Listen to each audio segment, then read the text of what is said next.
Today in the Catholic Mass series, we'll finish looking at the topic of sacred music during the liturgy. There has long been tension between the creative and innovative developments of music with the need to regulate what is appropriate and fitting for use during the Holy Sacrifice. Does this mean that we need to only use music that has been composed centuries ago? What about some of the hymns that we have grown up with? Are they appropriate? Broadly today, we're talking about what is and what isn't allowed musically during Mass, and why.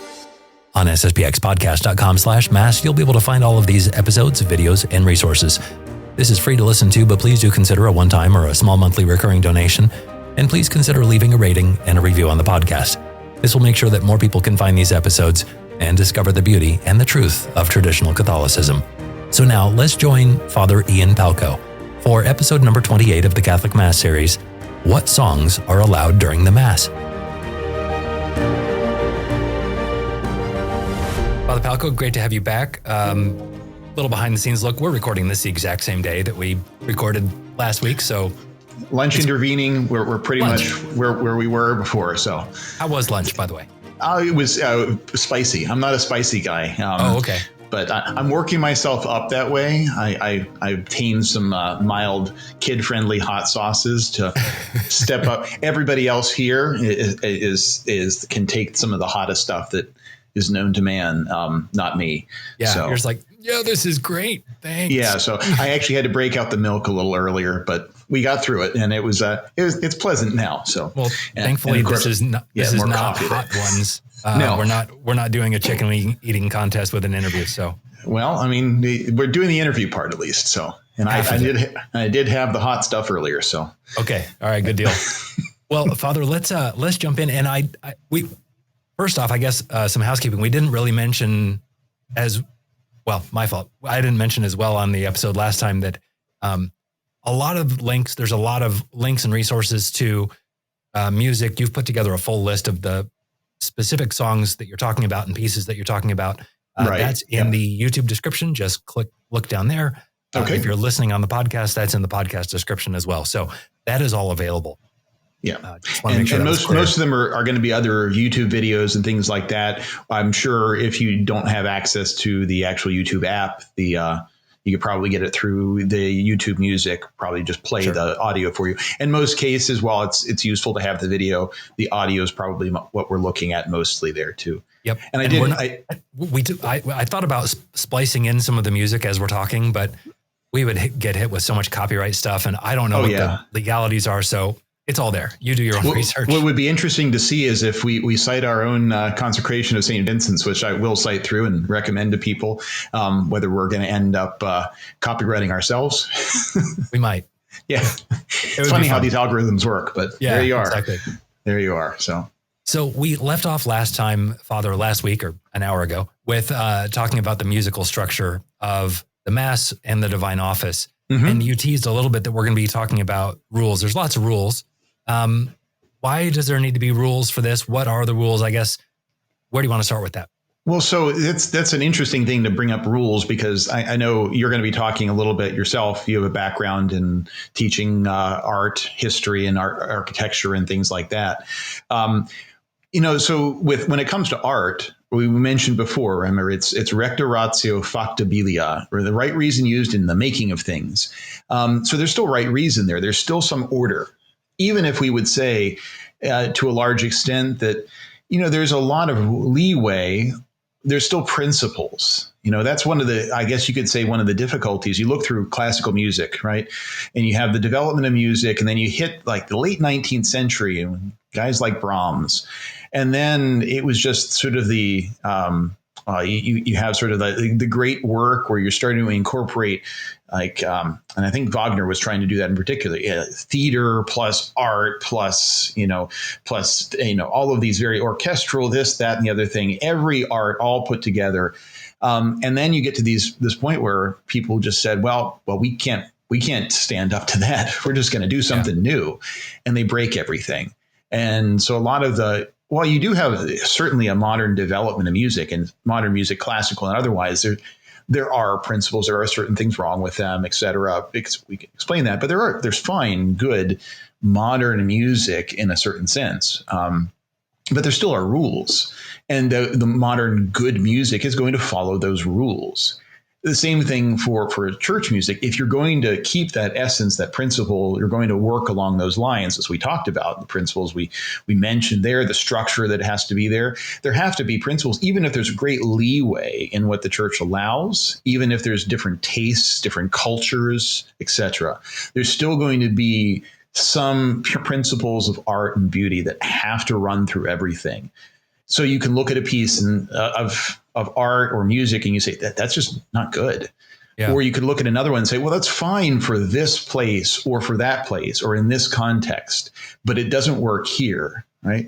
A nice drinking song is fine in the tavern, or when you're trying to out at a campfire trying to you cheer everybody up. I mentioned a basketball game earlier. Like if you're going to sing some, fight songs of the basketball game, makes a lot of sense. You're not going to sing those in church, right? A good example of that is somebody wrote for our school here at St. Vincent's. Somebody wrote a fight song for us. But we never had many, there aren't many, in fact, hymns to St. Vincent. So back at the consecration of the church for the Mass the day after in honor of St. Vincent, we composed a new hymn in honor of St. Vincent that references aspects of the church here and St. Vincent's life and various other things, setting it to a traditional melody. But it wouldn't have been right to sing the fight song. And somebody suggested, why don't we just sing the fight song? Because it's not good for church.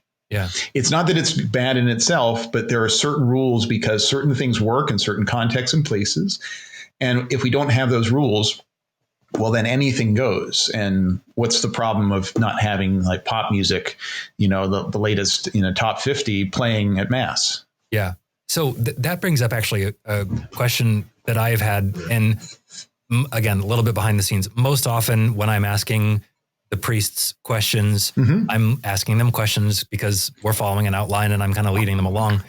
This is a legitimate question I have. So I'm going to ask it now. I don't know when to ask it in the context of this episode. I know that I would like to. So I'll ask it now. Throw it in now and we'll deal with it. So okay. So my question, like you said, I do have background in art, not in music. I've played organ at our church here and there. And I remember there was one time I was prepping for a wedding and I was going to play organ. This was years ago. And I was just looking for an entrance organ piece. And there was this piece by Mendelssohn that I thought sounded nice. And so I mentioned to the parish priest, hey, I'm going to play this. And he's like, no, you can't play Mendelssohn. And in my ears, I'm not super educated in music, but to my ears, it sounded churchy. I didn't see the issue. And I've been wondering since that point, it seems like the church has said, hey, anything before this date is good. Anything after this date is bad. And again, this is my probably uneducated view on it.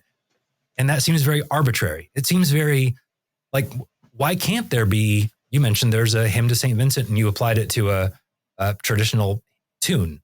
Why not a new tune? And it's a Welsh hymn from about 1906. So sure. Yeah, throw the dates out. I think so. It's not an issue, I would say, mostly of timing. I think you have to be a little more, if we're just going to use timing as a general rule, we're going to have to be a little more critical from about 1600 on, actually. So we're going to include the entire classical period in that, even up to the modern period. And it starts getting a little bit more problematic as you go along. And like I'll probably reference a few in here.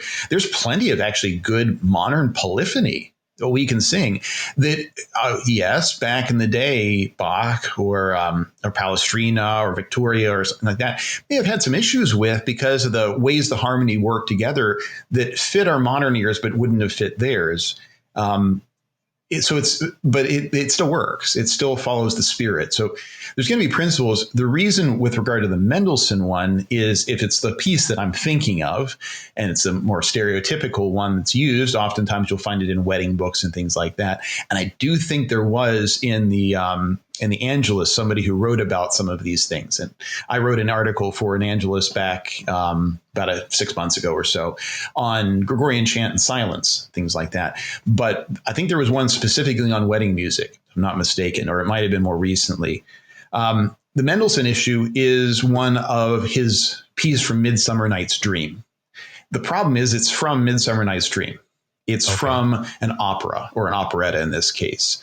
And that's where St. Pius X, who we'll talk about as setting down some of these roles for music, says you can't use things that are for the theater, even if they sound good. And now, separated from that play, that opera, where it's probably rarely performed, if ever, we don't understand or hear that context. And maybe structurally speaking, the sound isn't so bad, but because it's so closely tied to a theater, to a venue in which the sacred is not the most important thing. The sacred is not what is being tried to be channeled there.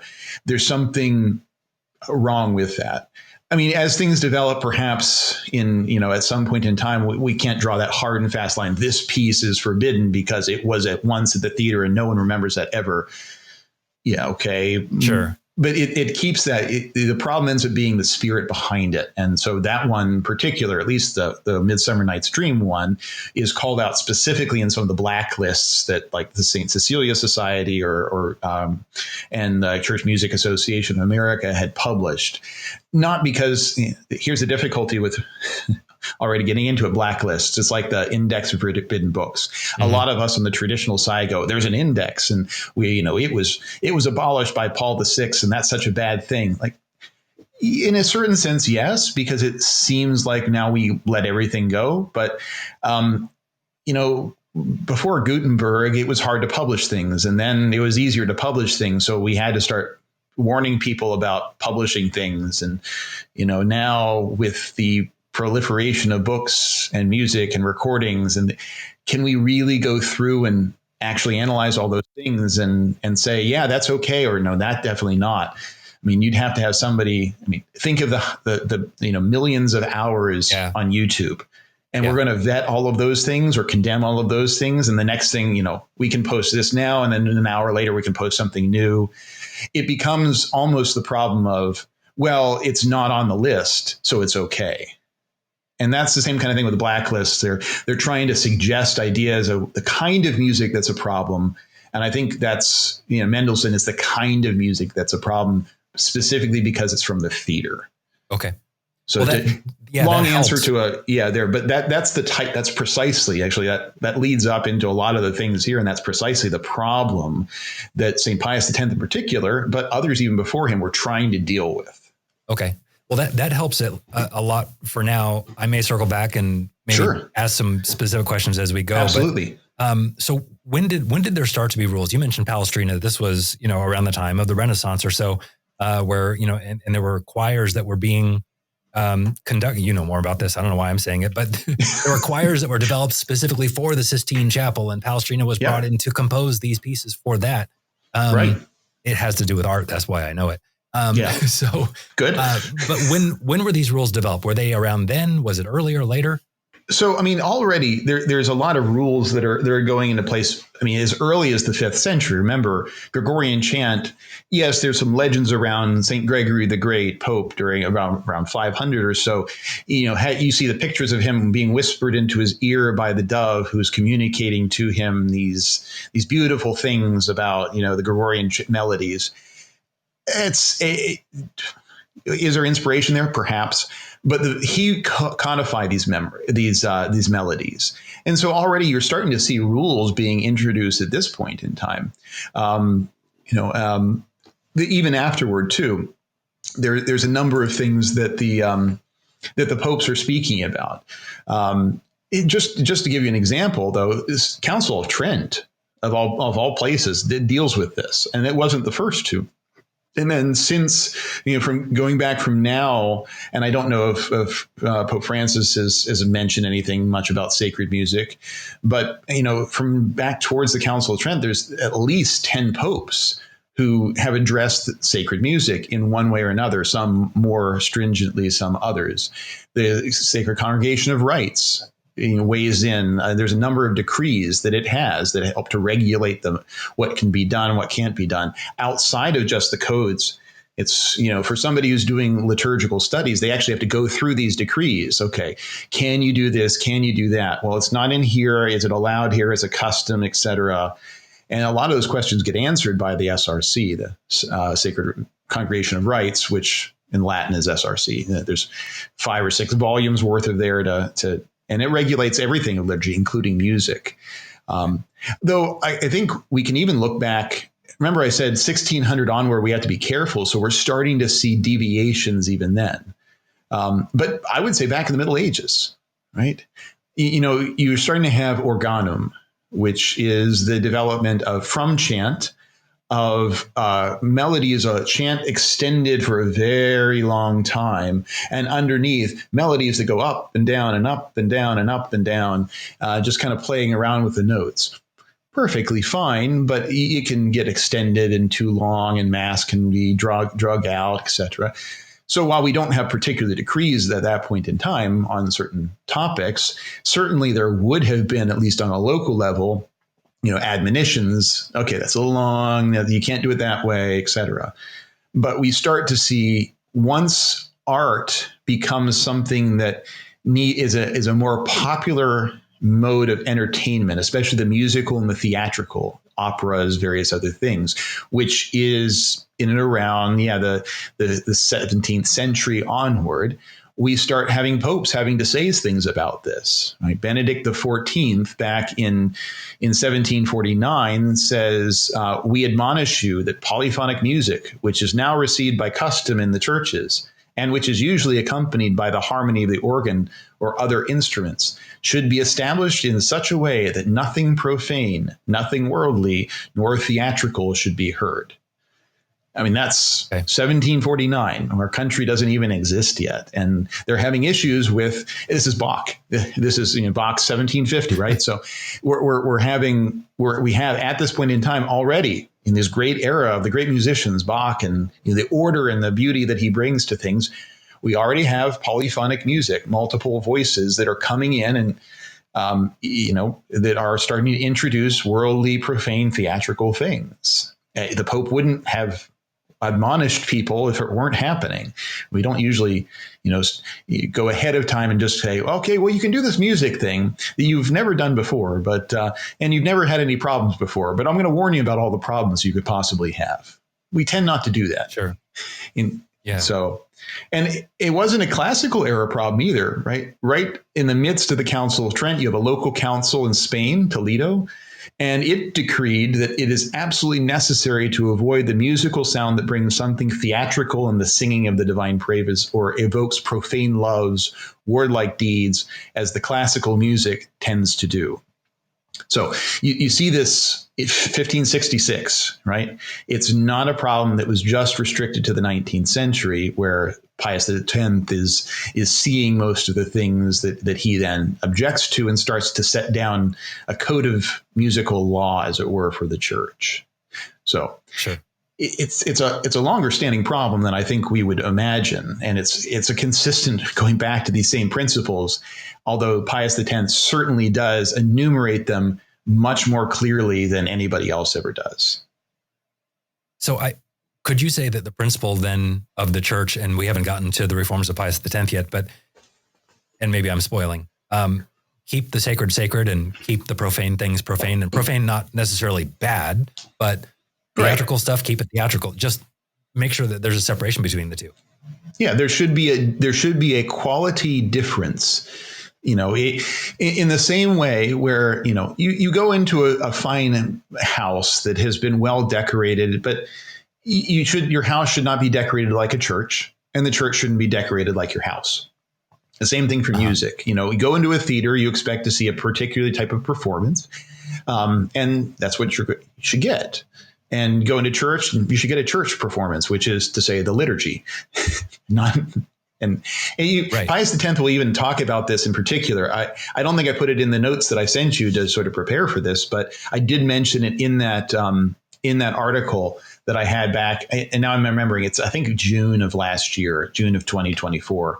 And if I can find the quote on here. Yes. Okay. So this was from St. Pius X, but before he was the Pope. So he was Cardinal Sarto in Venice.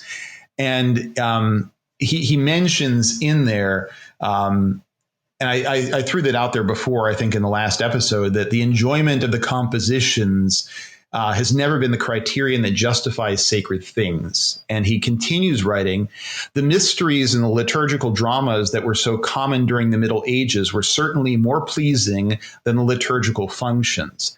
But it was for this very reason that they were forbidden. So it's, he has no problem. In fact, over in Germany, you can go and watch some of the Passion plays, beautiful as they are, but they're not liturgical. They're beautiful, and we should encourage people to do this kind of what we could call sacred, or kind of a profane but sacred, maybe a way of putting it there. Or we reflect, we tell stories about the saints and various other things, and we maybe we have a boys camp, and we're going to reenact this, that, or the other thing, and you're going to be this the Mohawks, and then we're going to have the Iroquois here, and we're going to have the Jesuits come in and try to convert everyone. Sure, you do that, but you wouldn't do that in the church. You recount beautiful things, history, even our faith, but you do it in the right context. So even a sacred music concert there's no problem with singing sacred music outside of the church to edify people, but you don't want to bring the profane into the church, maybe is a better way of putting it there. Sure. That makes sense. Okay.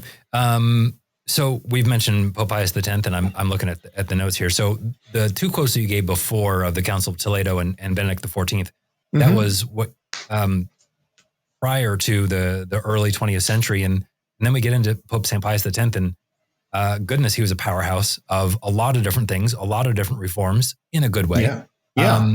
And he had really humble beginnings. Did he have a formal education in music or anything? Remember, like this was the man or boy who walked shoeless to school because he didn't want to wear out the shoes. Right. Poor family. He was sent off for a decent education. But he never was received sort of the erudite, artistic, various other education. He was often, he appreciated the arts, definitely did, but he was mostly self-trained in a lot of these things. And despite that, he was very self-studied. He loved sacred music. He knew principles of sacred music very well. You read the things that he wrote as Cardinal Patriarch, and even beforehand and outside of there, he knows the principles of music. He's not just borrowing this.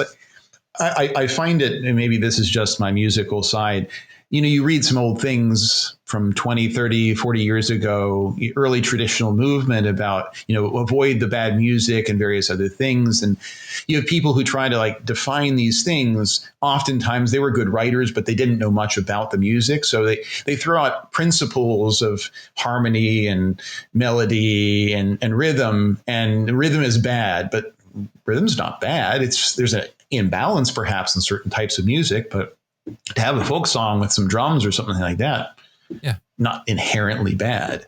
Right. So you could easily have somebody who's not self-studied and then writing something about it, and then it sounds off.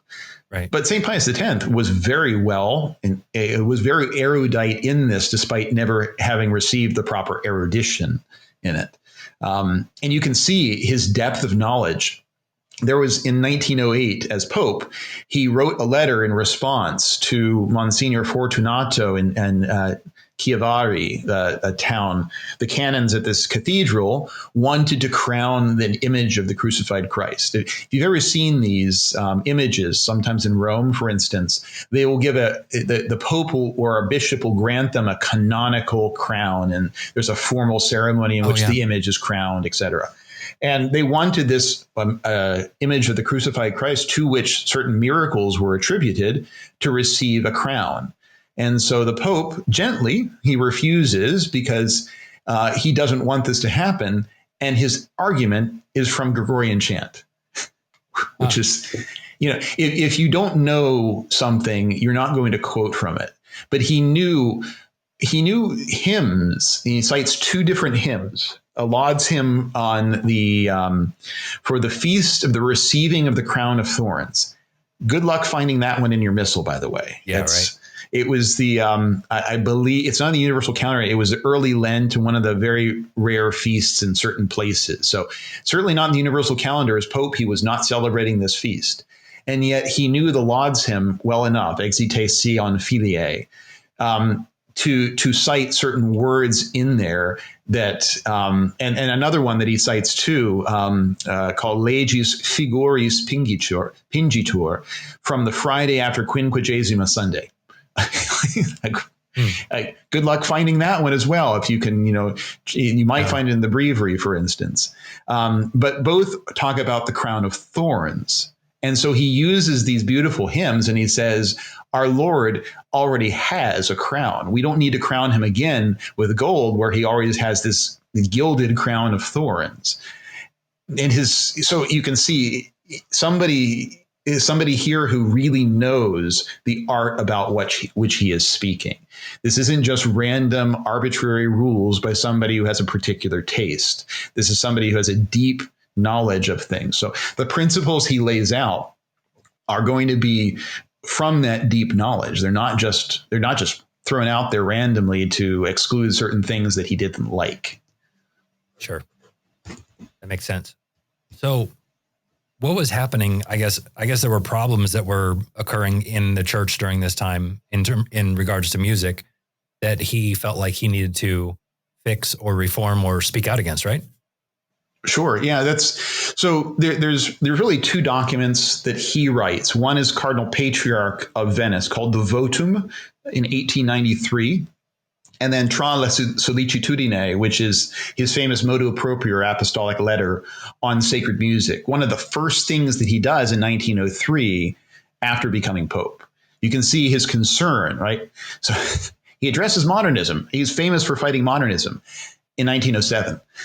4 years after, so you can see that he's first concerned, and he even says it in his motu proprio, that he feels like his first duty is to safeguard the sanctity and the dignity of the temple.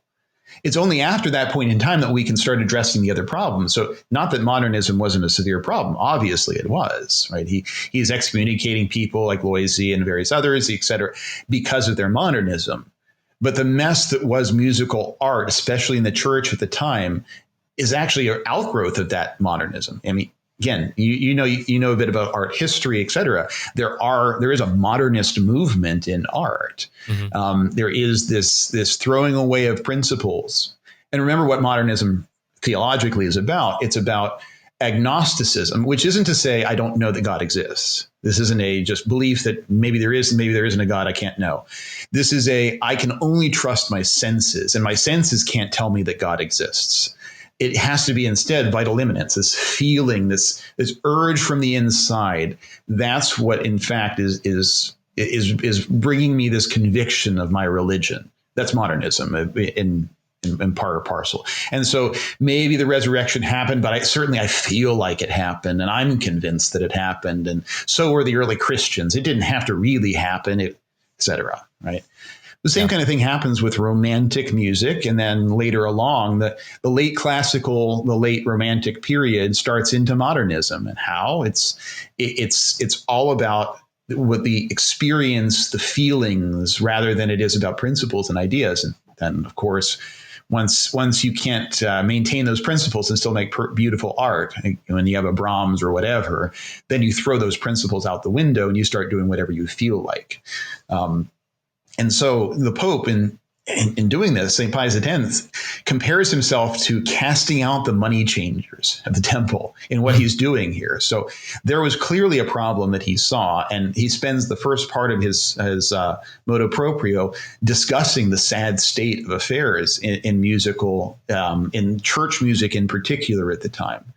And this wasn't, again, something that he himself had seen only in 1903. As Cardinal Patriarch, that votum, the wish list, as it were, was something that he wrote to Leo XIII and the Sacred Congregation of Rites when they had asked about how to reform music. So already this idea has been percolating in his mind for a long time. And the sad state of affairs wasn't just something that had recently crept up. As we saw back from the Council of Toledo in 1566, we see constant warnings and problems that are creeping up. And so this here he was trying to do.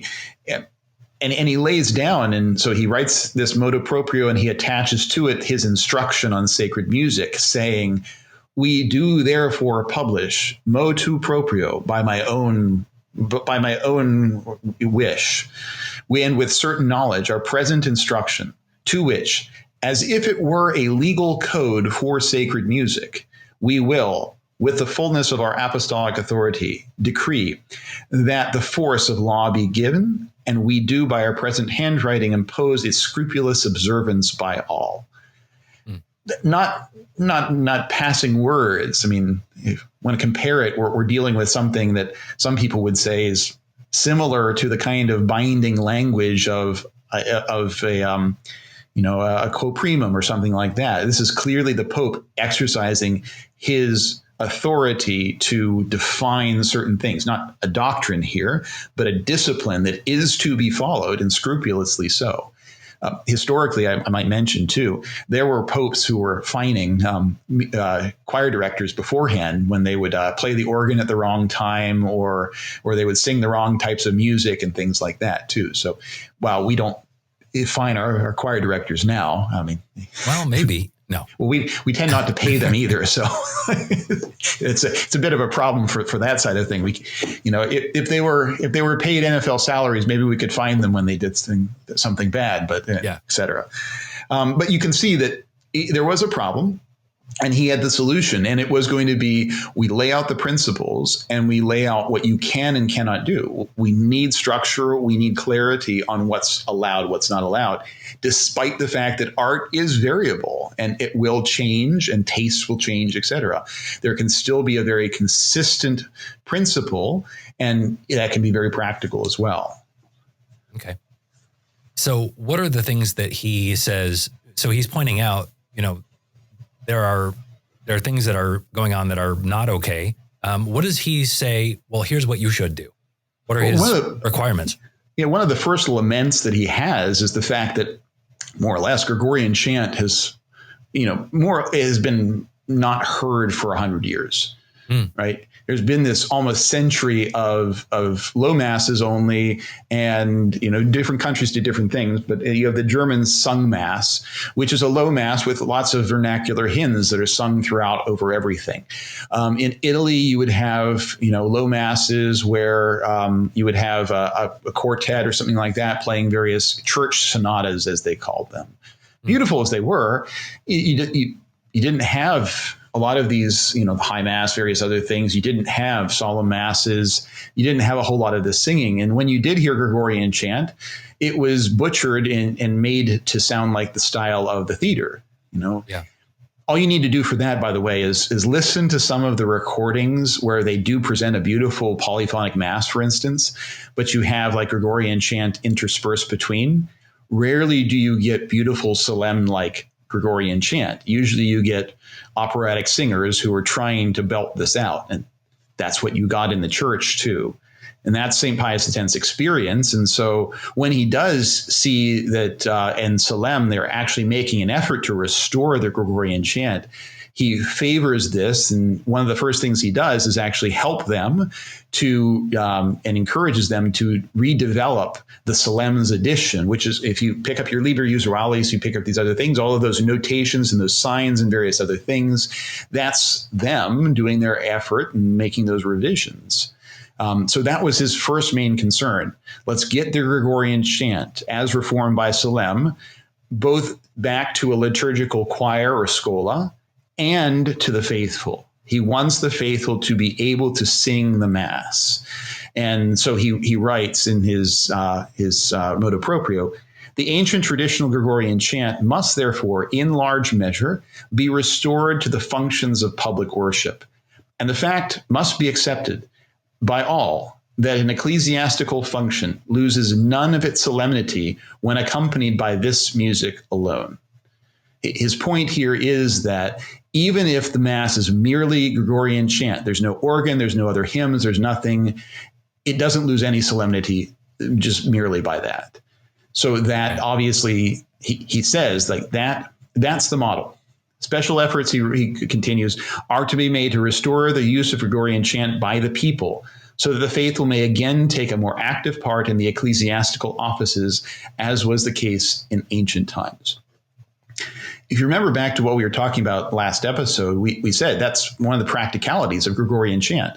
When you have a single line and everybody is singing that line, you can be a pretty terrible singer and still kind of croon along. Mm-hmm. In the example that we used of the audience choir of Jacob Collier, we saw that only 50% of the people have to go the right direction, and then everybody else will kind of settle in, right? So, same kind of thing. If only half of your congregation can actually sing, you're doing okay. And you don't need to have, complicated melodies or anything like that. People will learn the Gregorian chant if they hear it over and over and over again, and it's done in a beautiful and a proper way. And so he wants, that St. Pius X, wants the faithful to sing the ordinary of the Mass. That's the Kyriale, the Kyrie, the Gloria, the Sanctus, the Agnus Dei, the Ite Missa Est. Well, not the Ite Missa Est, the priest says that part, but the response to that. And the various responses, the amens, various other things throughout the Mass. He wants that to happen. And he wants, additions to be published so that this can happen. He also wants the faithful to come to Vespers and the main liturgical hours, especially on Sundays and feast days, so they can sing these things and they'll learn to do these things over time. And he also especially wants to establish the Gregorian chant as the model for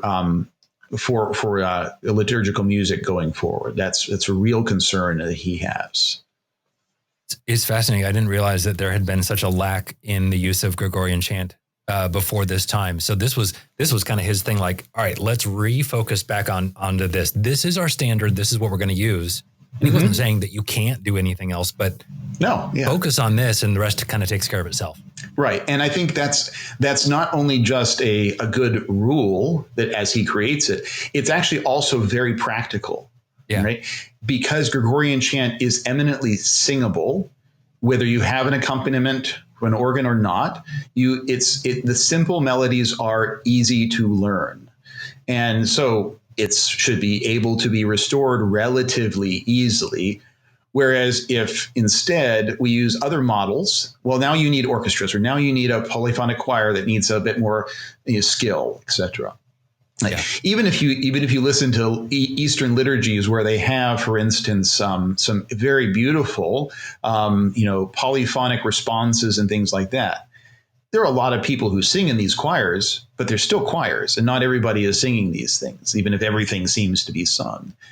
You need some level of expertise to do the kinds of things that you hear in a Rachmaninoff Vespers and things like that. That wasn't how everything in the East was. But he does want this model of Gregorian chant. And so he writes in the encyclical that the qualities that he's talking about, their universality, the proper ordering of the art, etc., are to be found in the highest degree in Gregorian chant, and consequently the chant proper to the Roman Church, the only chant that she has inherited from the ancient fathers and zealously guarded for centuries in her liturgical codices, which she directly proposes to the faithful as her own, which she prescribes exclusively for some parts of the liturgy, and which the most recent studies have so happily restored to their integrity and purity. And he continues by saying, on these grounds, Gregorian chant has always been regarded as the supreme model for sacred music, so that it is fully legitimate to lay down the following rule. The more closely a composition for church approaches its movement, inspiration, and savor of the Gregorian form, the more sacred and liturgical it becomes. And consequently, the more out of harmony it is with that supreme model, the less worthy of the temple it is. So Gregorian chant is the model. Doesn't mean that we're stuck there, because he's going to continue on and give plenty of other examples of things that are perfectly fine for the church. But he's always now going to say, notice he doesn't say with Gregorian chant, but watch out for these other things and these other things. Don't get a little too theatrical with the Gregorian chant, right? You can do that. It's a lot harder to do that. Add some vibrato and then various other things in an operatic style, and it sounds terrible anyway. You can do that, but it wasn't as much of a risk. Yeah. On the other stuff, on the other types of liturgical musical arts, now you can start entering into some degree of abuses here, and that's what he's really concerned about. Got it. So you said he's not just saying you can only use Gregorian chant, period, end of story, like you kind of teased. He's going to be saying, polyphony's great, use it. Yeah, he actually he continues on the encyclical comparing. He says the classical polyphony has those same qualities. It reflects Gregorian chant. Especially, he recommends a Palestrina, who is the sort of famous Roman composer. But he's not going to restrict himself there. He says polyphony should be restored. So it needs to be restored. There's a problem that was there. But only after Gregorian chant is restored. There's an ordering here that he wants, because polyphony only reflects chant, right? So you have to have the spirit of chant if you're going to do the polyphony well. And since it's secondary, the main efforts are to perform that, he suggests, are going to be at the more solemn functions. It's not like every day you have to do these hymns and these other things. And the normal thing should, generally speaking, probably be Gregorian chant. And then you enhance certain feast days and certain solemnities as you go along. And maybe you get your choir to the point where you can do, for instance, a polyphonic motet that you know very well every Sunday. But that's only after the other things are all in order. Else we're putting the secondary thing before the primary thing, and we're going to lose the spirit of Gregorian chant in that process. So you could say, on a practical level, parishes should first try to perfect the chant and then add the polyphony. And the kind of polyphony that they add should at least be similar to the kind of style of Palestrina. Or it could even be more simple than that. St. Pius X in his encyclical talks about the falso bordone, which is where you have these parallel movements down a scale, sort of similar to, for instance, if you've heard the at the end of benediction, the Adoremus in Aeternum, with the versicle Laudate Dominum omnes gentes, but you hear like it in harmony, but it's still recited like a psalm tone. That's false bordono or faux bordon. There's a slight difference between the two, but they're a way of reciting in polyphony chants. He's fine with that, and that's actually maybe a very good place for a choir to start. If they're not particularly good with polyphony, they can do the Gregorian chant, and then they could add in some of these recitative ways of doing some psalms or something like that. Beautiful as they would be, that's a very practical way of adding in, learning, growing in these kinds of things. And remember, he's using Palestrina, but he's not simply stuck on this guy. Right? He's perfectly fine with other composers. He's just using Palestrina because there's a good balance of harmony and counterpoint. The text isn't obscured. It's not repeated over and over and backwards and forwards and various other things. It's not sections as he's going to condemn. It's not sections that have some kind of difficulty with this being an aria and this being a concerto and various other things. It's just a good example of that. And he doesn't exclude future developments. We have plenty of them. And one of the ones that I would suggest, and I will put it in perhaps a link to it, would be a modern composer like Morten Lauridsen's O Magnum Mysterium. Beautiful. But it follows those same ideas, right? It may be a little theatrical. A lot of the modern stuff is that way. But it still has that same spirit, that same idea behind it. And there are many others, though, those composers, orchestral masses, for instance, Bach, Mozart. We don't want to devalue the musical value of those compositions, but they're not fit for church. And I think probably one of them, I'll probably, we were talking about hot food earlier. This is a bit of a hot take, perhaps, but to talk about Mozart's Requiem, right? It is a masterpiece of musical beauty. It's beautifully ordered and everything. But according to St. Pius X, it's not proper music for the church. And I imagine that's probably shocking for some people to hear that. Why would that be? Well, let's look at the principles that he outlines and see that, this is not church polyphony, beautiful as it is. It's meant for a theater. It's meant, even if it was written with, German churches in mind, this was during that era where they weren't following principles so closely. First thing I would say is, if you look at the length of it, it's nearly an hour long, right? Yeah. I don't know if you've ever been to a sung Requiem Mass, but it's probably about 10 to 15 minutes longer than a low Requiem Mass. So you're adding an hour where 10 to 15 minutes of the Gregorian chant would help you. So you're drawing things out. And maybe for good measure, maybe a little bit of extension is fine, but an hour? I mean, what's the focus? Are we focusing on the sacrifice of the Mass, or are we focusing on the art? And the priest then ends up waiting a long time, which is not the purpose of the Mass, is to, subjugate one's priest to the artistic wiles of the orchestral accompaniment, right? The aspect of prayer goes out the window, even if it's contemplative, even if it's meditative. Are we at a Mass, or are we just doing a contemplation here, right? Yeah. And so the question is not of musical value in and of itself. Again, it's beautiful. I've played it before as in orchestra. It's incredible. It's just not fitting for the liturgy, because the liturgy is not a concert. It's a public act of worship. Right. And that's the difference. Like going back to Mendelssohn, as you talked before, that's the difference, right? The idea of a concert or an artistic presentation with a sermon and Holy Communion sounds a lot like evangelical Protestantism. Yep. Doesn't sound like Catholicism. The core of the Mass is the sacrifice, and whatever we add to it should enhance that, not detract from it. And so, I would make the argument just from my musical experience that and from the principles of St. Pius X, that in fact, something like Mozart's Requiem draws away from that. We could say, now, it doesn't mean that everyone has to be able to sing everything, right? That could be an objection. Well, not everybody can sing this. You're supposed to be able to sing things, etc. But we could say we can have a passive listening ear, right? We can, like appreciating art. We can look at it. We can listen to it. We can analyze it. We can go through it.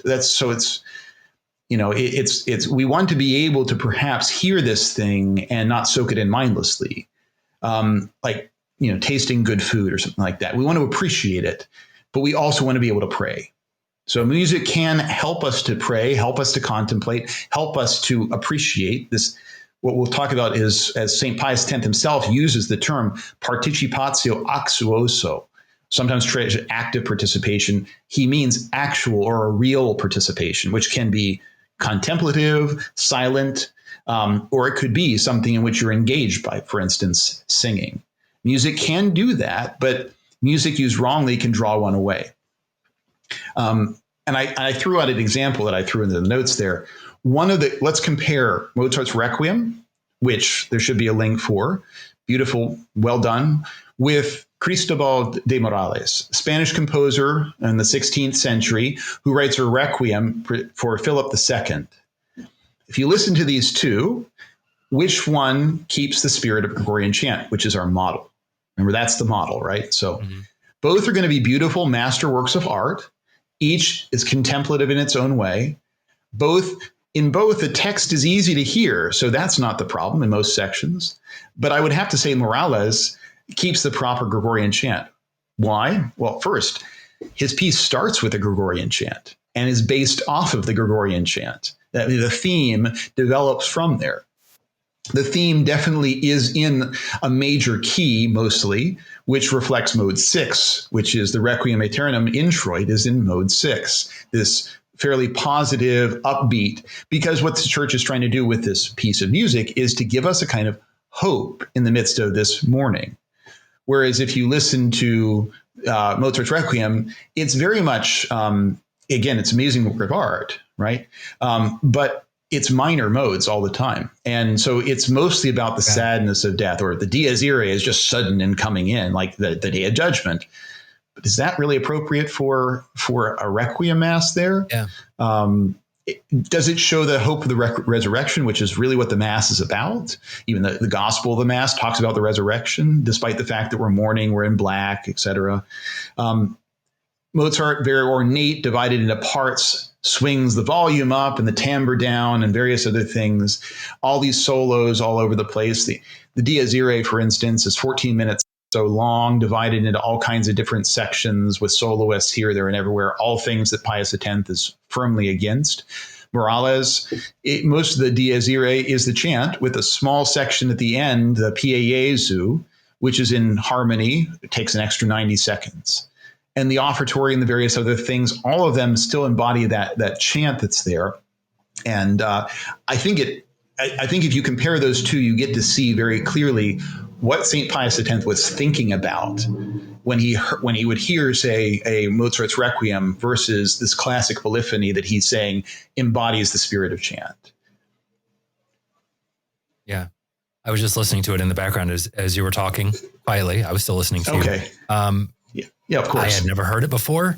Thank you for telling me about it. I should have known about it. It's beautiful.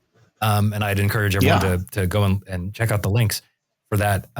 What's really interesting about it too is that St. Pius X is going to talk about later. He's going to, in one of the principles he says is we should really have male choirs, male scolas. Cristóbal del Moraz, all of those parts can be sung in normal male voices.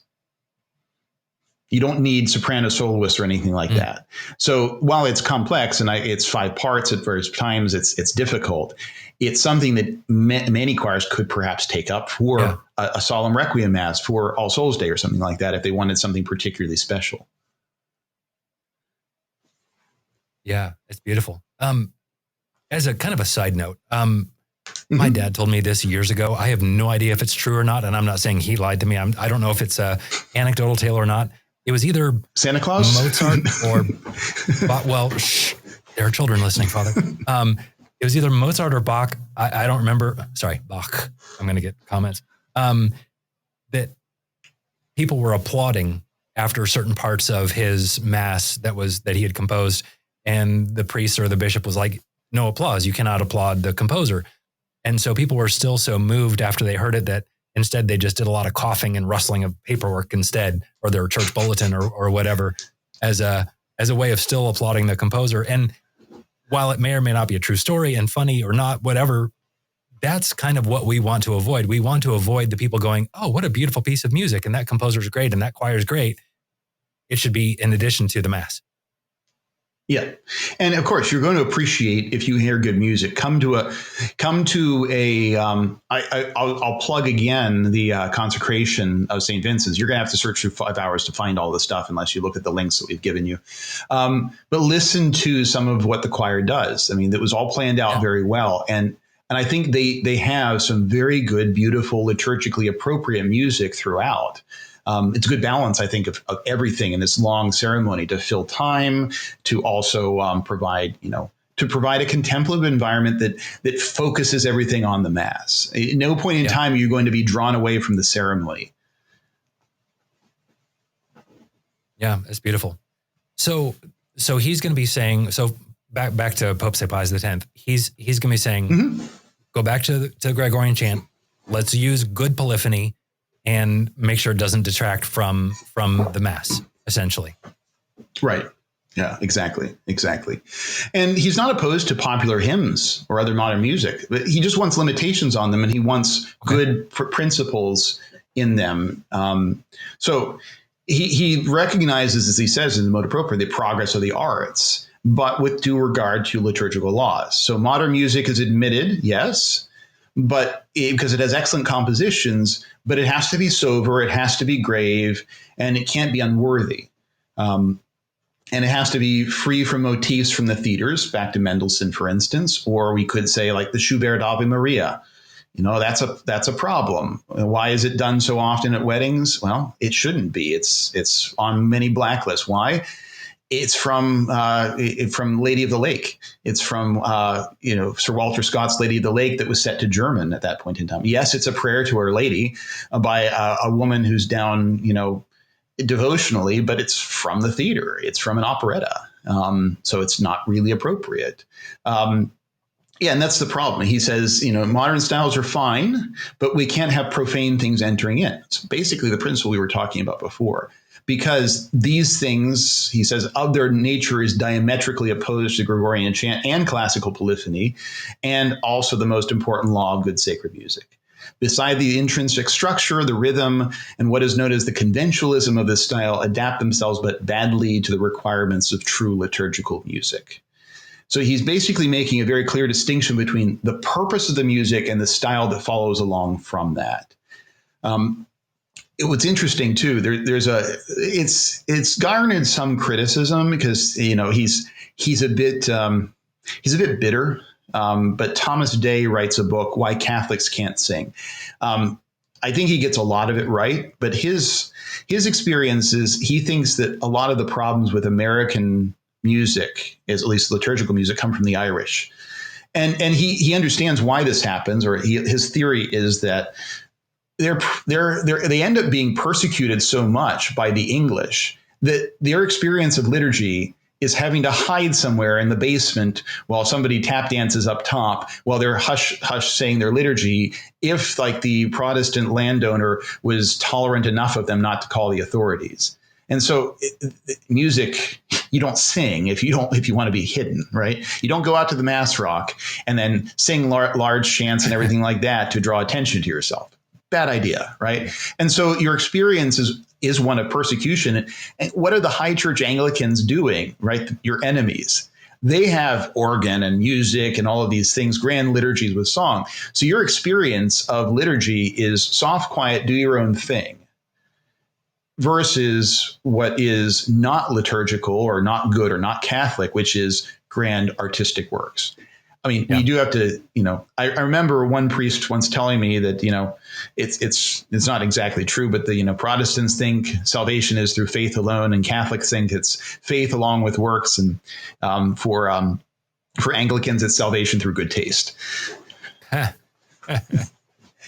do have something going for them there on the good taste, though. So a lot of their hymns, for instance, are quite good. You see congregational singing, but just because Protestants do it and it's beautiful doesn't mean it's wrong. It means they stole it from us and we'd like it back. Yeah, right. So, right. So the worst persecutions were what? They ended during the 19th century for the Irish. Then what did they start doing? Coming to America. And early along, they didn't have and bring folk music, right? They didn't bring these folk tunes. They brought what they thought were there. And in the second generation, now you're in the US, where you start developing these things, you start manufacturing what you thought was Irish music. And what you get is basically salon music, like these, what we perhaps today would call, Irish folk music in the various books and things like that, but aren't Irish at all. He gives an example of an Irish musician being asked over in Ireland by a visiting American tourist to play some Irish ballads, none of which he actually knows because they're not Irish. So, My Wild Irish Rose or Galway Bay or these kinds of things, he calls stage Irish because they're not actually Irish folk tunes at all. And it wasn't really until the 1970s and you really had some real Irish folk music coming over to the United States.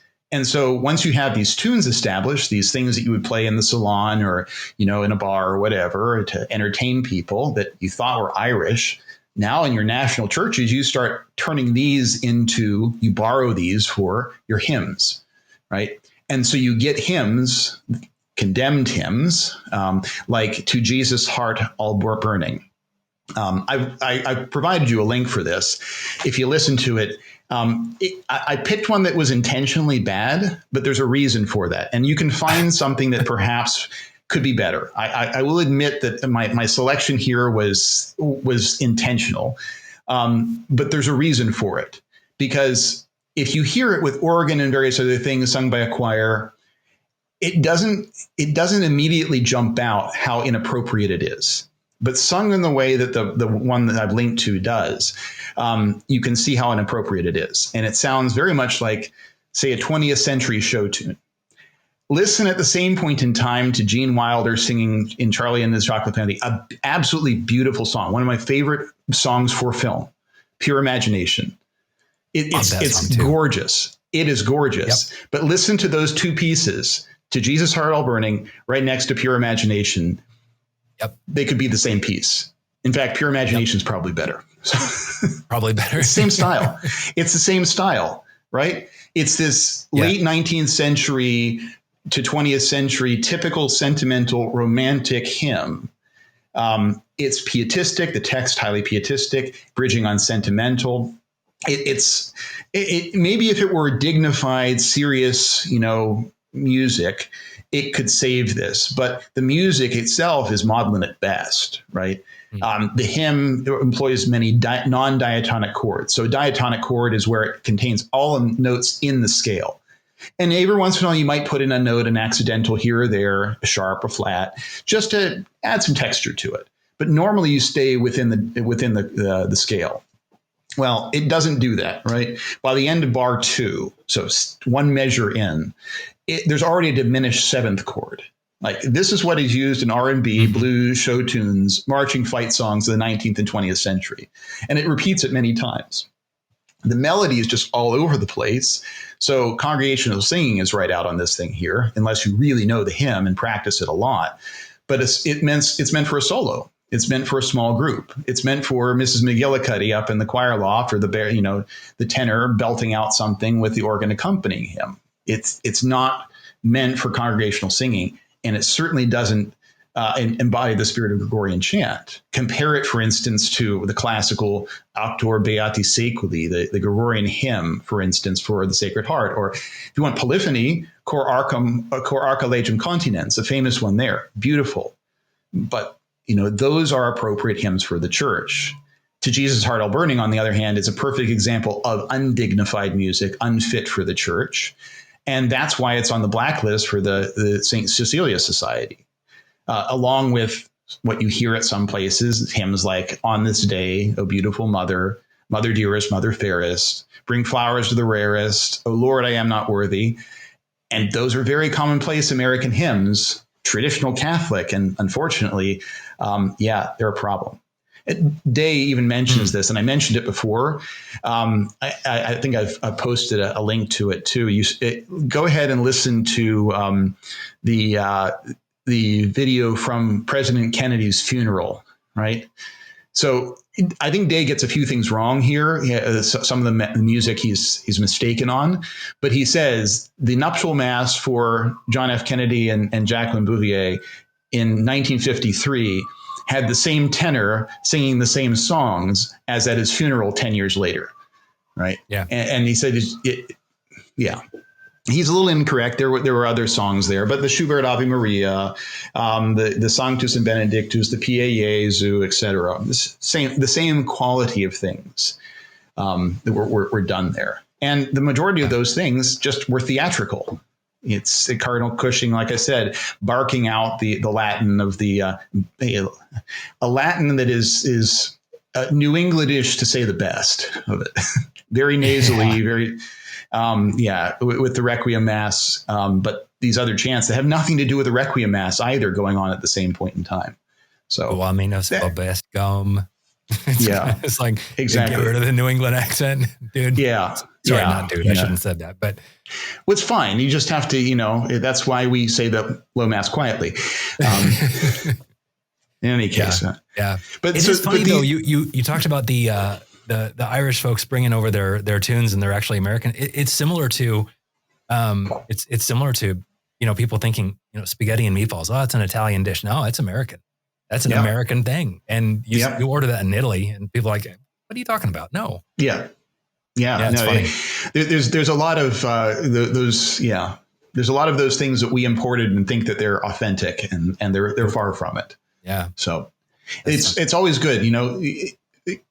Chesterton talks about how when you find a fence, you shouldn't take it down because, you don't know why that person put that fence there to begin with as an example of tradition. But just because there is a fence there doesn't mean that it should still be there or that it somehow was really authentic. It was, ancient tradition had always established there should be a fence there. It's worth questioning the thing, even if we don't want to just reject it immediately out of hand, of course. So.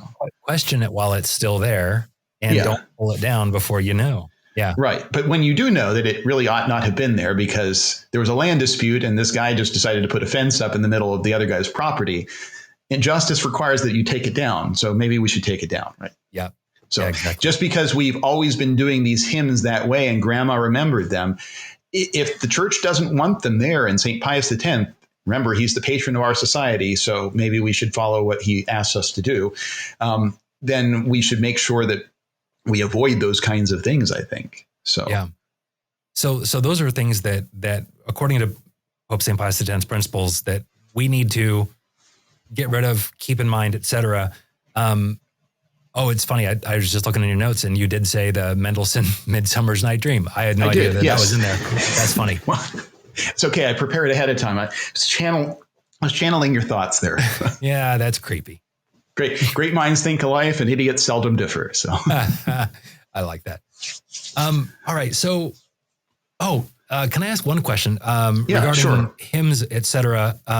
Is it true? Is it a prohibition from Pope St. Pius X that during the Mass there should be only hymns sung in Latin, or can you do vernacular hymns during? I know at our choir here in Phoenix, I never hear, for instance, Silent Night sung as Silent Night. That's done before Mass or after Mass, never during Mass. So the liturgical law allows for vernacular during a low Mass, but not during a sung Mass. Okay. So during a sung Mass, even the motets, even extra pieces that don't fit within what you are required to sing, those things must be in a liturgical language. So it has to be in Latin or in Greek. Okay. Got it. Or I guess you could argue perhaps in certain countries in the East, Church Slavonic, something like that. But sure. But remember, Greek isn't a modern Greek here. So that's important to remember. So. Okay. Well, what do you want to hit next, Father? We're coming up on about an hour. I know we're kind of done for, kind of towards the end of what you want to talk about, but are there any other points you wanted to hit other than those kind of broad principles? Well, I think some practical things here too, because there is a sort of also hot ones kind of topic that may, burn the lips a little bit in speaking of it. But there is the issue, if you read the encyclical, of women and choirs, because St. Pius X is going to say, and even Leo XIII and the Sacred Congregation of Rites are going to say, women aren't allowed to sing in church choirs. Let's understand what that means, and let's understand what we ought to do and what the ideal is. And let's not just kick all the women out of the choir. Right? So it's important to have to have the balance and the understanding of what the church says here. So the only exception that was envisioned by St. Pius X for this was convents in their own chapel. And I guess you could probably say like a girls' school where there isn't a male choir there. It's not public masses. It's for the school. But what he's trying to say is that because the singing of the Mass, properly speaking, so all of the parts that are absolutely required for a sung Mass, the introit, the Kyriale is sung by everybody, so that's not it, but the introit and the gradual tract, Alleluia, and the offertory and the communion, it should be the choir of Levites. It's a clerical choir because these men, because they have to be men, are executing a liturgical function, very much like the acolyte or the subdeacon or the deacon or the priest, right? We substitute obviously in lay people for this. That's fine. But we don't want to give this over, normally speaking, to women and girls because they're fulfilling a liturgical role. Similarly to, we don't let women and girls serve in the sanctuary. Now, obviously, there are principles behind that where there are some necessities. And later along, there will be some modifications of this for those necessities. For example, if I'm saying a Mass, but there's nobody there to serve it, and Mrs. McGillicuddy is attending that Mass, I can have her kneel at the communion rail or kneel in her first pew and make the responses for me. She can't serve in the sanctuary, but it's a public thing and there should be responses. When I go over to the Franciscan sisters, for instance, and the server can't show up the day he's sick or he's not available, what do? Sister makes the responses. That's fine. There are exceptions for those things. So in those circumstances where the church can't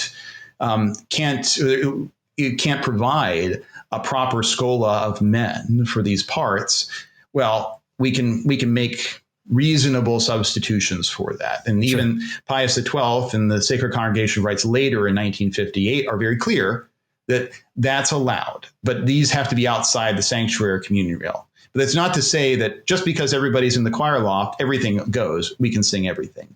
So women's and girls' scholas in parochial churches as that are actually, according to St. Pius X, an abuse and really shouldn't be happening. Should we immediately stop that? Okay.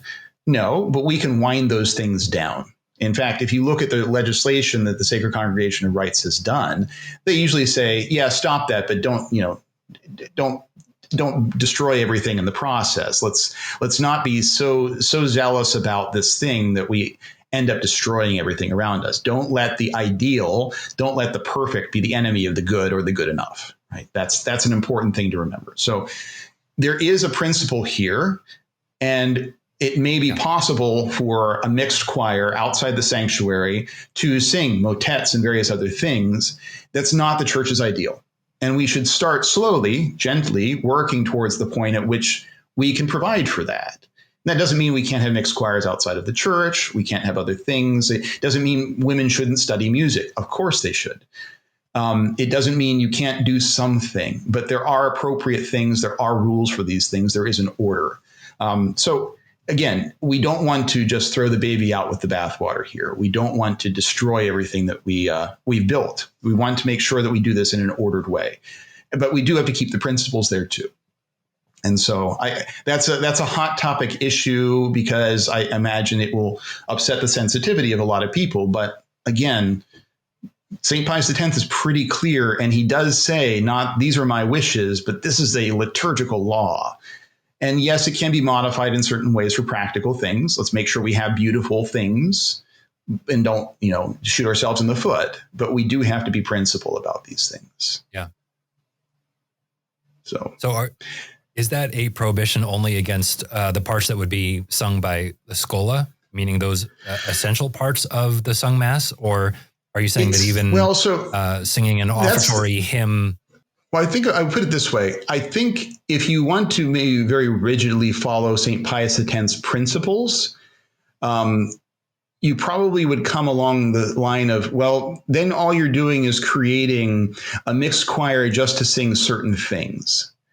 At the same point in time, the principle of liturgical law and canon law and law in general is those things that cause a restriction, we interpret strictly.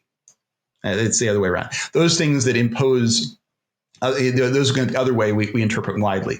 The idea here is that if you're told you can't eat meat on Friday, you don't necessarily just extend that because, well, that means I shouldn't eat meat any day. No, it's very specific, right?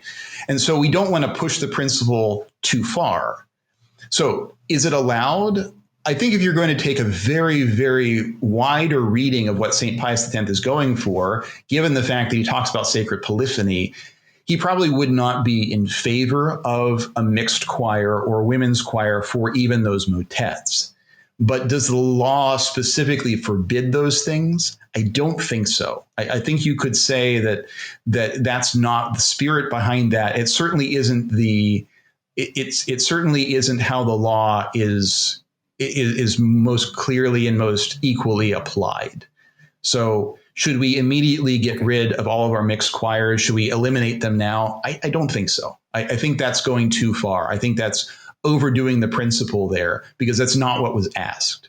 But if you want to understand St. Pius X's spirit, the spirit behind that law, I think he would want us to work to a point at which you did have voice sopranos and things like that. The great English choirs like that you hear, again, Anglicanism. You see the carols and things like that and lessons, the beautiful choirs of just men and boys, right?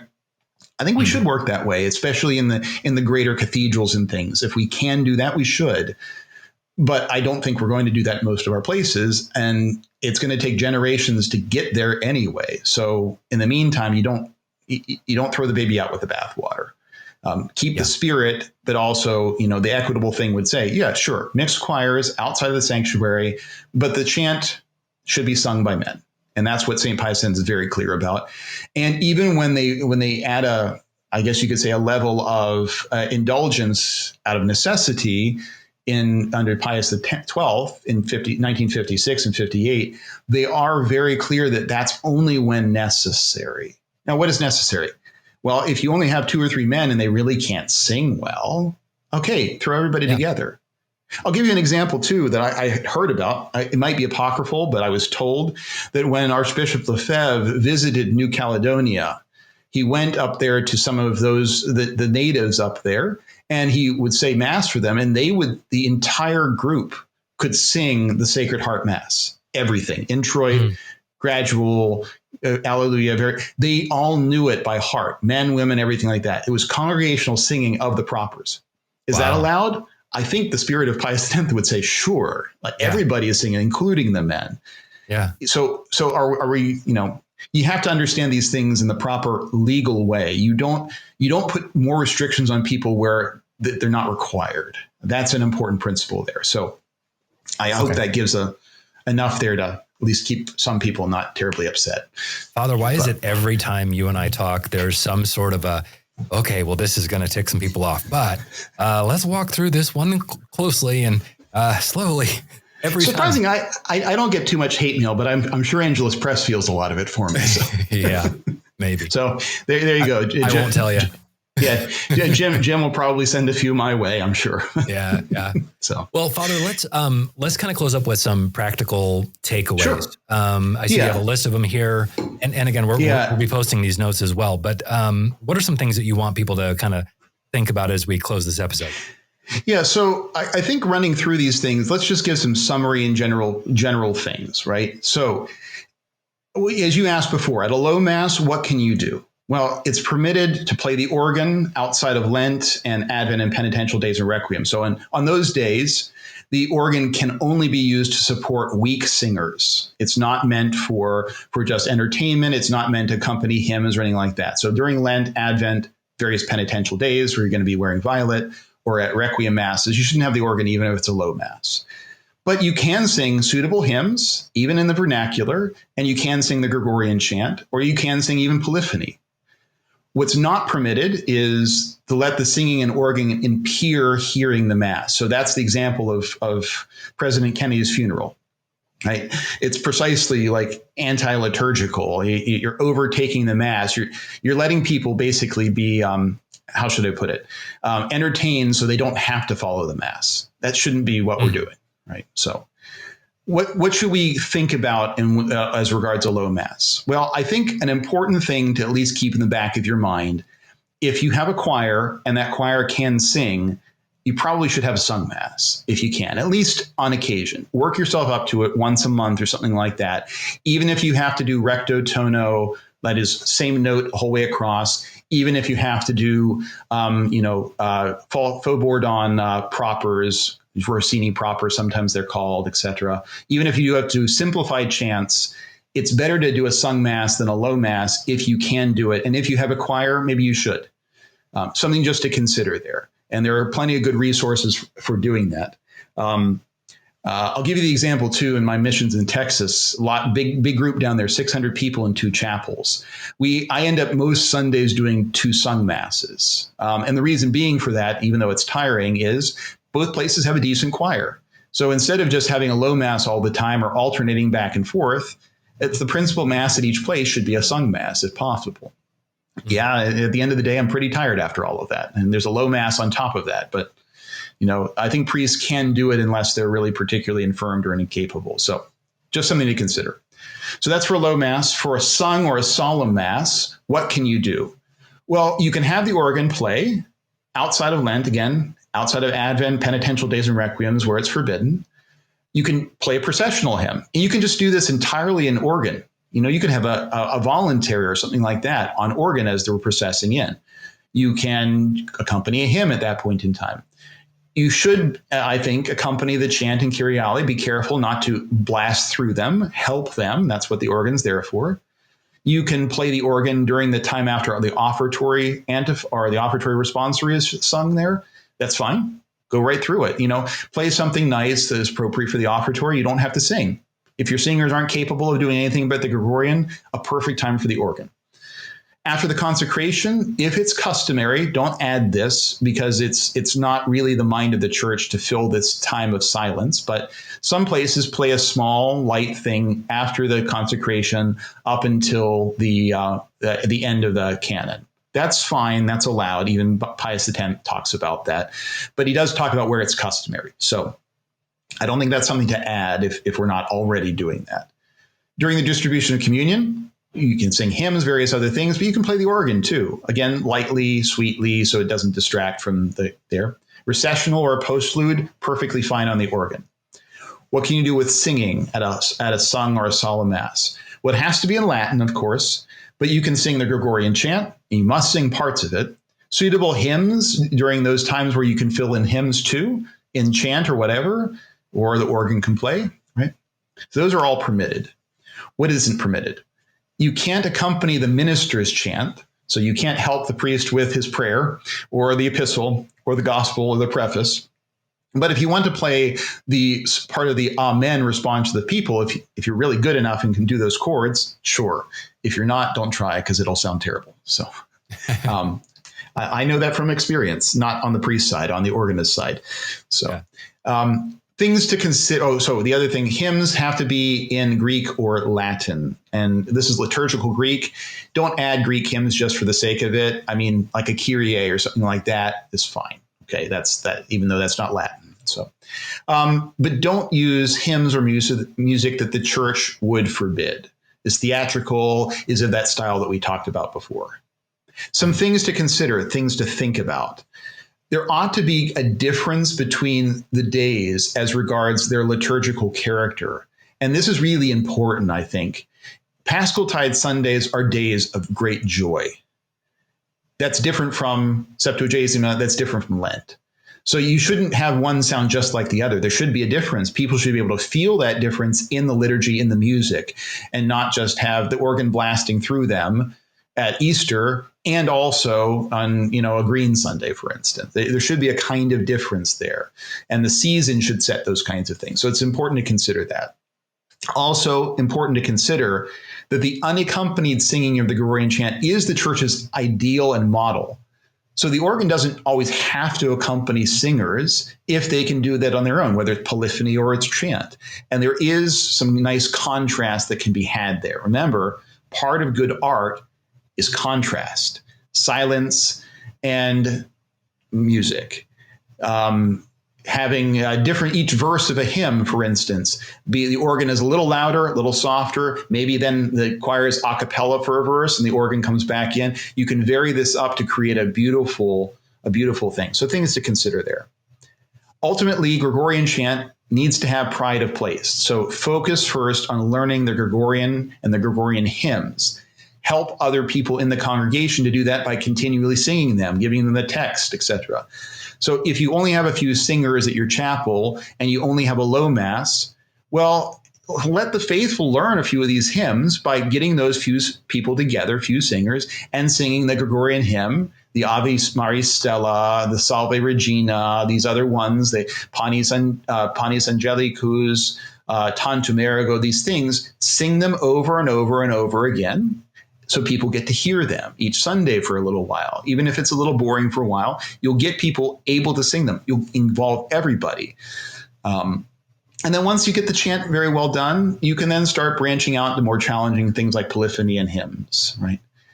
Ultimately, with polyphony, it should reflect the style of Palestrina. Even if it's modern, it still has to keep that same thing. But just be careful. Modern styles aren't forbidden, but they do tend to stray a little far from Palestrina in certain cases. I gave examples here too. Morton Lauridsen's O Magnum Mysterium in the description, I believe. Also, Kevin Allen, a modern composer, he's done 3 voice motets. There's a beautiful one of his that I've suggested to link there too. He's a Catholic composer. He goes to the traditional mass. He was in Chicago for a little while. I think he's worked at some of our chapels before too. So beautiful stuff. And 3 voices means it's not that hard to do. So things to learn. I'll go ahead and shamelessly plug this guy, right? Of course. Which Angelus Press here. We made a traditional Roman hymnal. Is it perfect? No. There's some beef that I would have with certain of the hymns, and you're always going to have that. Musicians are a fickle bunch, but it does provide you. It does provide you a lot of good hymns and a lot of good Gregorian hymns, and you can follow the Requiem Mass and various other things, the litanies. So you just need something good, and you have plenty of resources there. and ultimately avoid the unbecoming hymns. And there's plenty of examples of that. I'd also encourage people to read the church's legislation on these music. St. Pius X's apostolic letter motu proprio, Trala Solicitudine, is easily available online.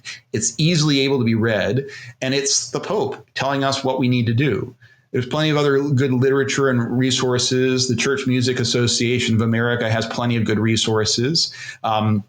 And magazines and things like that, PDFs for all of the chant books. So there's plenty out there for good Catholic music. And I think, sort of a closing on a practical point, if we start doing little bits at a time in our chapels, if we start making some of these little changes here and there to get these things better, it will take years, yes, but eventually we'll have a good solid basis, and we'll actually do what the popes have always wanted us to do. We will actually restore all things in Christ, as it were. Yeah. I hate to do this to you because you just wrapped up this whole thing so perfectly with a bow. I tried. I'm so sorry. No. It was really good. But I do have a question. I'm sorry. Yeah, sure. Who is the authority? Because a lot of this stuff is kind of subjective. It has to sound similar to Palestrina, et cetera. So you're not going to be able to look at a canon law book and say, you can do this, you can't do that. Who is the authority to say yes or no? Is it the pastor of the place? Ultimately, it's the bishop. But good luck in some of our odd situations with the society and various other things of going to the bishop, who these days would allow you to do anything. On eagle's wings. That doesn't let you do everything, by the way, just because the guy who you should talk to would just let you do whatever you feel like. Well, first off, would he let us say mass anywhere we feel like? Maybe not. So we're already on shaky foot ground there. So ultimately, I think when it comes to getting permissions, for instance, for instruments other than the organ, which we ought to do, it's not a problem to have those other extra instruments, but it actually does historically require the bishop giving permission for that. On individual cases, I think the best thing to do is to ask the pastor. And I think, as a good advice for the priests who are there, they should ask those who actually have the musical expertise, not just as musicians, but as church musicians, those who know this kind of music, who are the kinds of people that St. Pius X would have appointed into these positions, who understand his principles. Because you can have lots of people who have again, musicians are a fickle bunch. So you can have lots of people with lots of ideas. Ask three musicians their opinion of a piece, and you'll get about 7 different opinions. Yes. So what I'm hearing, Father, is that you are volunteering to be the official guy for the U.S. district for any coordinator and any person who has a complaint about their pastor. I think we're having issues with the audio, Andrew. What? Yeah. No, I'm sorry for making a joke, but that is that's good advice, though. So it is the pastor's discretion, and hey, have some humility. And if he says no, then no. Sorry. Yeah. And run these things by the pastor early enough that he can ask for that advice from people he knows. Yeah. Don't try to spring it on him like, oh, well, at this wedding, we were thinking of doing this. And you tell him the day before. Yeah, exactly. Yeah, don't do that. That's also why I would say poor Father Pastor.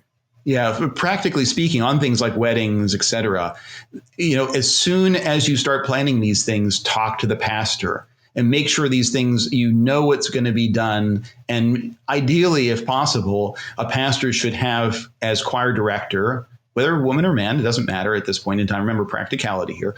That person should know what is allowed and what isn't allowed, and have those discussions and sort of have an idea of what's going on. Otherwise, we're going to keep running into problems. Yeah. And then you run into the situation of the new pastor comes in and he actually knows a little bit about what's going on. And he says, yeah, no, that's not allowed. Yeah. But Father, this, that, or the other thing said we could do it.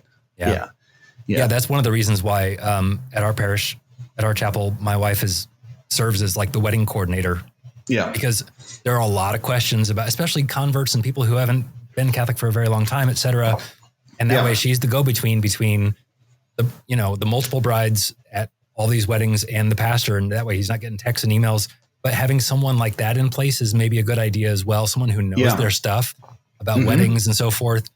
Especially again, small chapels, maybe not, but Yeah, especially the bigger places. I mean, like I don't know how down in Phoenix how many weddings you get a year, but I mean, in a place where you're having at least 10 weddings a year, I think practically speaking, it's probably the priest has enough to do with the instructions and various other things. It might be good to have somebody who is reasonable, level-headed, is sort of maybe a little more somber, sober with their tastes, and not eccentric, who runs those kinds of things. The eccentric stuff we can have plenty of other places. The fundraising coordinator being eccentric is useful. That's a good thing. But, yeah, that's a good thing, but maybe not for the wedding coordinator. Yeah, so, exactly right. And you can't help that with the musicians. So we're going to be our eccentric bunch anyway. So y'all are just crazy anyway. All right. Yep. Father, sorry to keep you so long. Sorry to ask you a question after, again, your nice little wrap up there to restore all things in Christ. It was a beautiful message. Thank you. I did. I tried. So I can say I did my best. So. And I just screwed it all up. Well, we'll get another chance to do it in another episode, I'm sure. We will. We're going to have you back for vestments. We're vestments, yeah. Yep. And I'm already preparing lots of pictures and things like that. Over in my office over here, I have a couple of copes that we've just gotten, so I'll show some of those things off.